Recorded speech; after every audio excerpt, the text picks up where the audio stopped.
The world was grit and glare. Elara's palms didn't just scrape the earth, they clawed at it. Two raw shovels digging for purchase in a land that offered none.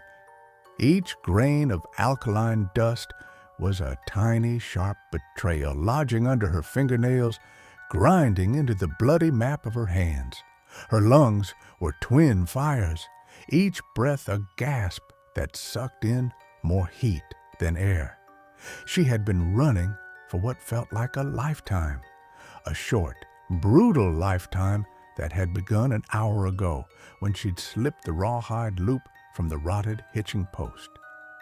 But the flat, cracked earth offered no cover, no ravines, no forests, just the sparse, thorny skeletons of sagebrush that tore at her ragged dress and offered no concealment. And now she had fallen. It wasn't a stumble. It was a complete, systemic failure. Her left ankle, twisted on a loose rock miles back, had finally given out. The snap of tendon and bone was lost in her own panted sob. She collapsed, her face plowing into the dirt, the taste of salt and ancient decay flooding her mouth. For a second, she lay still, surrendering. Let him come. Let the buzzards have the rest. The sun was a hammer beating on the anvil of her back, and the sky was a vast, indifferent blue. It would be so easy to close her eyes. But then she heard it. Not the thud of hooves. He wasn't on his horse. He was walking. Thump. Pause. Thump. He wasn't running. He didn't need to. That single arrogant sound, the sound of his unhurried pursuit, was a splash of icy water. Rage, purer and hotter than the sun, eclipsed her despair. She would not be his easy prize. She would not die here, a broken animal for his amusement. With a groan that was more beast than human, Elara pushed herself up. Not to her feet, she couldn't. She rose to her hands and knees. The pain in her ankle screamed a white-hot siren, but the thump of his boots was louder. She began to crawl. Each movement was a negotiation with agony. Her dress, already in tatters, caught on a thorny branch, and the sound of it ripping was like a gunshot in the silence. She froze. Thump. Pause. Thump. Closer. She risked a look over her shoulder. The world swam in a haze of sweat and setting sun, the light a blinding gold. And there he was, Silas. He was a silhouette against the fire of the horizon, his wide-brimmed hat casting his face in shadow. He was maybe 50 yards back, standing perfectly still, just watching her. One hand rested casually on the worn handle of the pistol holstered at his hip. He wasn't even breathing hard. He was just a patient man, enjoying the view, letting the desert and her own broken body do his work for him. He saw her look.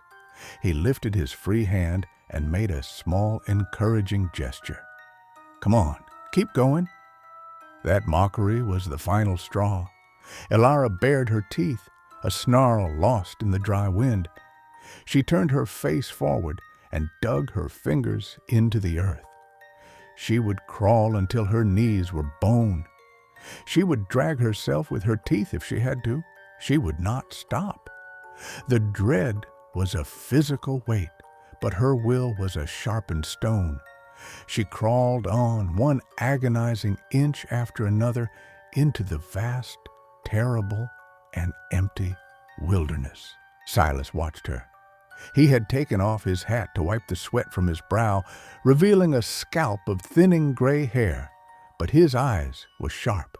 They were the color of the sky just before the sun dies, a pale, merciless gray.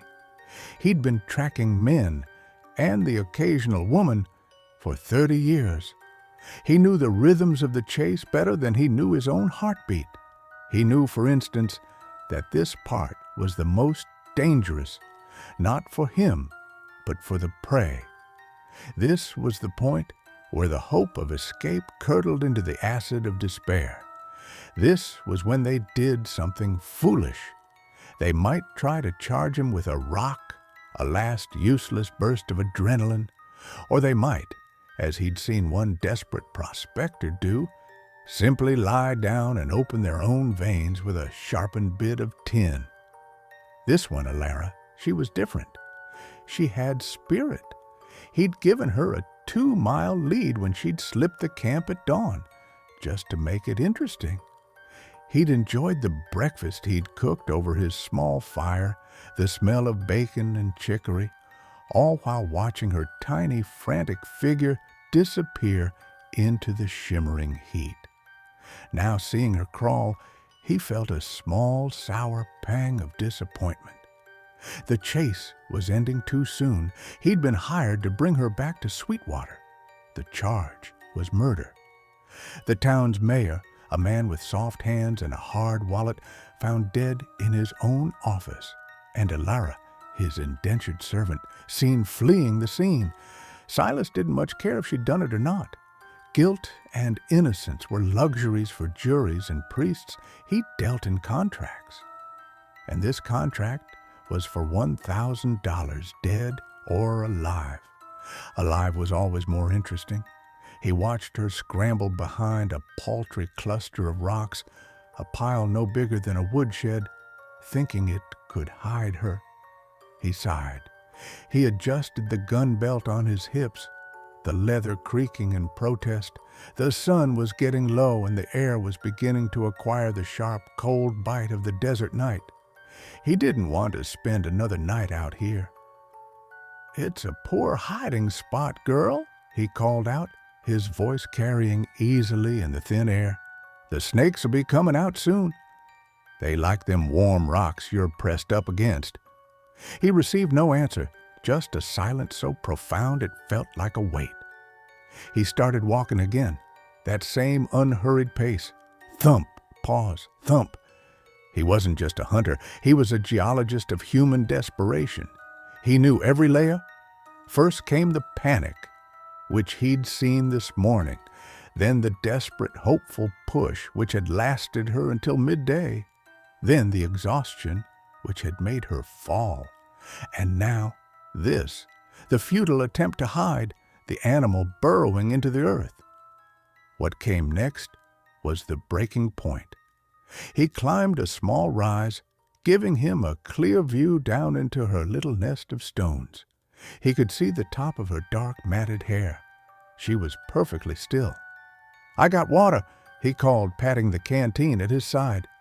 "And jerky. You must be powerful thirsty." The stillness was her only reply. He smiled. He liked this part, the quiet, the anticipation. He unholstered his pistol, not to aim it, but just to feel its familiar solid weight in his hand. He checked the cylinder, all full. He was a professional, after all. He clicked it back into place, the sound unnaturally loud. "Last chance to come out easy, Alara," he said, his voice taking on a friendlier, almost fatherly tone. "We can walk back to my horse. We'll be in Sweetwater by morning. You'll get a fair trial." He knew, and he knew she knew, that there was no such thing as a fair trial in Sweetwater. But the ritual had to be observed. The words had to be said. He stepped off the rise and began the short, final walk to the rocks. Behind the rock, Alara was hyperventilating. She pressed her back so hard against the stone that its sharp edges bit into her shoulder blades, but the pain was a distant signal, drowned out by the thunder of her own blood. Snakes. He'd said snakes. She scanned the dark crevices around her. Every shadow looked like a coiled threat. Every whisper of wind sounded like a dry, slithering scale. But the rocks were empty, save for her.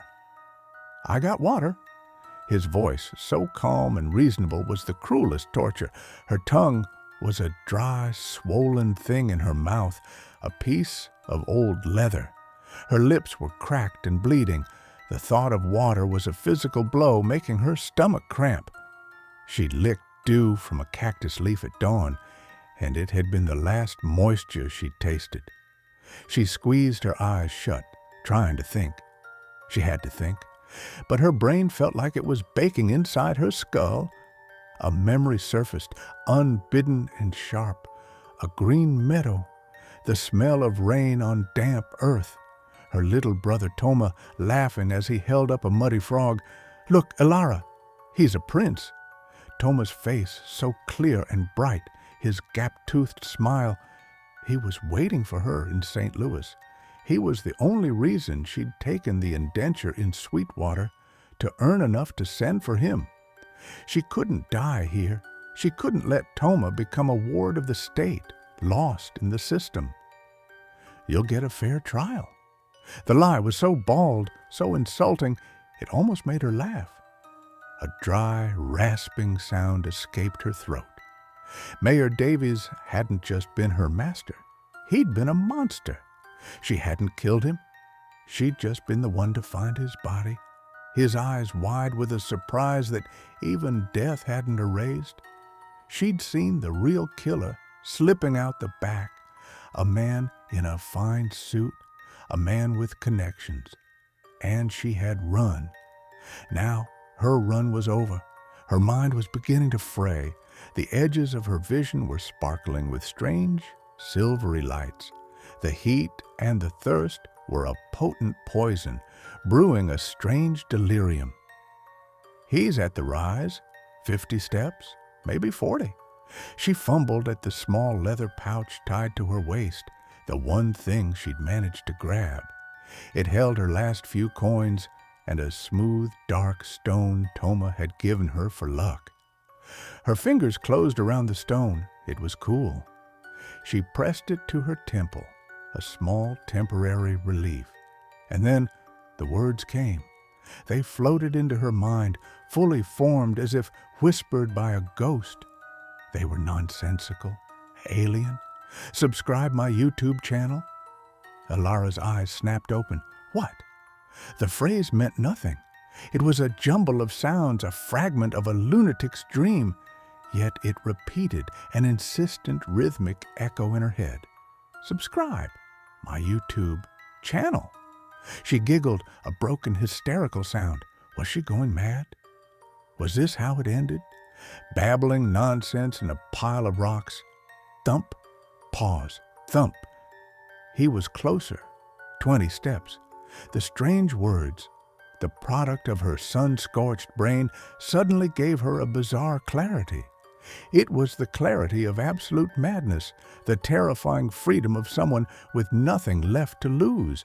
If she was mad, then she was unpredictable. And unpredictable was dangerous. "Subscribe my YouTube channel." "Shut up," she whispered to the voice in her head. But she was smiling.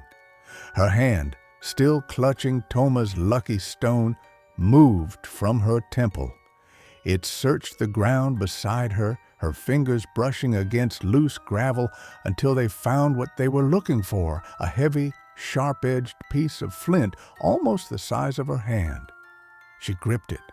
Her breathing steadied. The panic was gone, replaced by a cold, crystalline focus. The thumping stopped. A shadow fell over her. He was here. "Time's up, girl."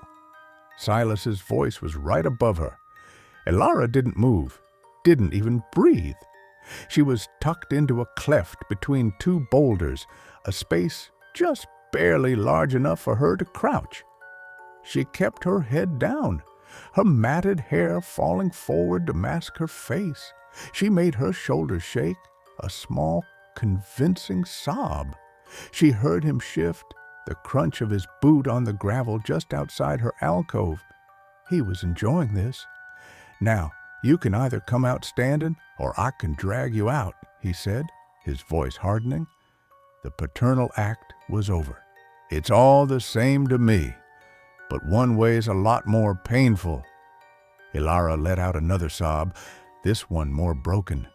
She put her left hand up, the one that was empty, and held it out, palm up, in a gesture of supplication. "Water," she rasped, her voice a perfect imitation of a broken woman. "Please, just a sip." There was a long pause. She heard the faint slosh of his canteen, "That's a smart girl," he said, a note of satisfaction in his voice. He was winning. He'd broken her. "All right, you show me both your hands, nice and slow, and then you can have a drink." This was the moment. "I can't," she whispered. My other hand, it's pinned. The rock." She heard him grunt in annoyance. This was an inconvenience, a delay. Damn it all. Fine. He stepped into the narrow opening. He was too big for it, his shoulders brushing the stone on either side. He had to crouch to get to her level. His face was close now, leathery and smelling of tobacco and sweat. His gray eyes were annoyed. He was holding the canteen in his left hand, his right hand resting near his pistol. "Where?" he demanded. Ilara nodded weakly toward the ground by her right hip. "Down. Here." Silas sighed, exasperated, and leaned further in. He shifted his weight, bringing his right hand off his belt to brace himself against the rock wall. His pistol was still holstered, but his hand was away from it. It was an opening of less than a second. It was all she needed. She didn't scream. She didn't warn him. She moved with the pent-up fury of a cornered rattlesnake. Her right hand, the one pinned by the rock, came up in a vicious arc. The sharp-edged flint wasn't aimed at his face or his throat. Those were too obvious, too easy to defend. It was aimed at his left hand, the one holding the water. She struck with all her weight, all her rage, all her desperate, maddened strength. The flint edge hit the back of his hand with a sickening, wet thud. Silas roared. It was a sound of pure, shocked agony. He hadn't expected a fight, not from her, not like this. He recoiled instinctively, yanking his hand back. The canteen flew from his grasp, spraying precious, life-giving water onto the dust. Ilara was already moving. She didn't try to fight him. She didn't try to grab his gun. She lunged for the one thing that mattered more than anything. The canteen. It had landed in the dirt just outside the alcove. She scrambled for it, her bloody hands closing around the damp canvas strap. Silas, blind with pain and rage, grabbed for her.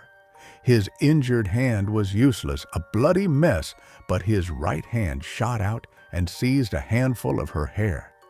He yanked hard. The world exploded in pain. Her scalp felt like it was being torn from her skull. She was dragged backward, her fingernails scraping the ground. But she didn't let go of the canteen. The agony in her scalp was absolute, momentarily blinding her. Silas hauled her back like a sack of grain, his curse a low, guttural snarl. "You filthy!" He was fumbling for his pistol with his good hand, his right, but his stance was awkward. He was still crouched, his body wedged in the narrow opening, his left arm clamped to his chest. The pain from his mangled hand had made him clumsy. Ilara, still clutching the canteen strap, swung her entire body weight backward and down, twisting as she fell. Her head was yanked at a brutal angle, and she felt a hot tear as a clump of her hair was ripped away. But the maneuver worked. It broke his grip. She fell hard, landing on her injured ankle. A bolt of pure white fire shot up her leg, and she screamed, a sound of both pain and animalistic fury. Silas, free of the confined space, was righting himself, his face a mask of murderous rage. His pistol was in his hand.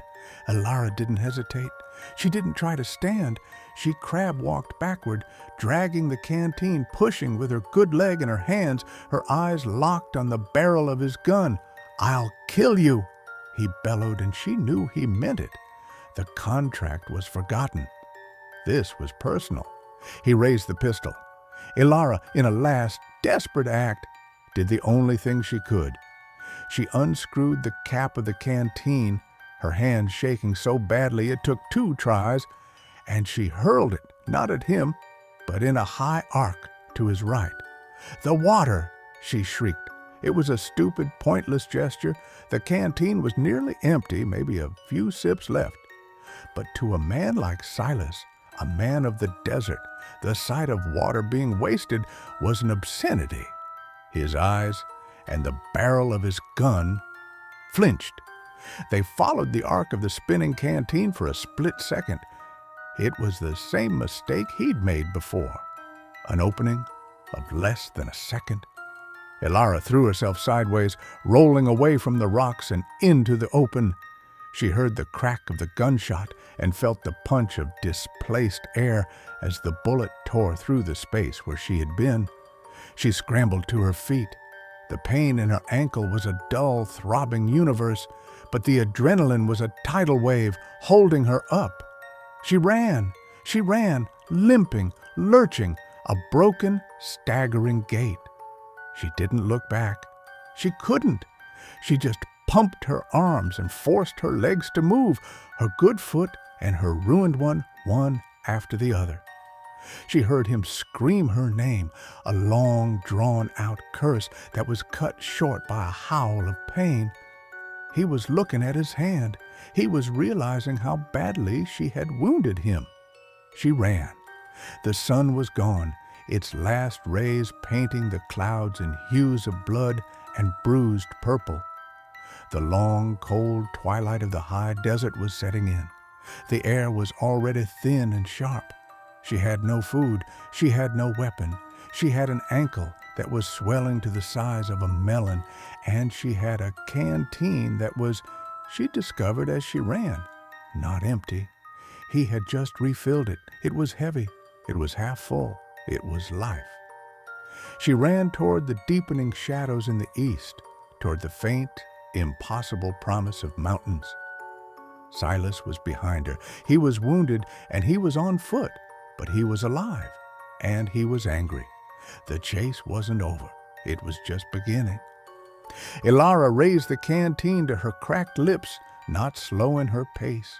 The water was warm and tasted of tin, and it was the most glorious thing she had ever known. She allowed herself one small, precious swallow. It hit her stomach and spread through her limbs like a fire. A strange, defiant energy filled her. She thought of Toma. She thought of the green fields of home. And then, bizarrely, the strange, delirious words from the rocks returned. "Subscribe my YouTube channel." This time, she laughed. It was a raw, aching sound, but it was a laugh. She had no idea what the words meant, but in her wild, battered, and half-mad state, she decided they were a war cry, her war cry. She ran on, a lone, limping figure disappearing into the vast, darkening purple of the world, leaving a monster behind her.